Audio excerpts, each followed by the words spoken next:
some of the just logistical things. It does get darker in the winter earlier, and having a little light at the street level makes it really nice and comforting for people.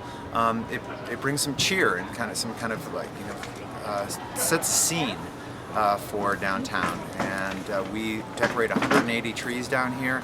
It's over 500 strands of light. The downtown businesses and property owners do this. It's not a function of the city, it's something that the private sector does to just keep downtown Bend welcoming.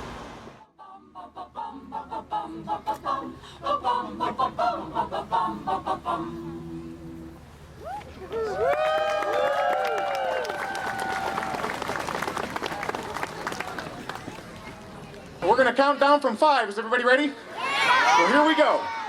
5.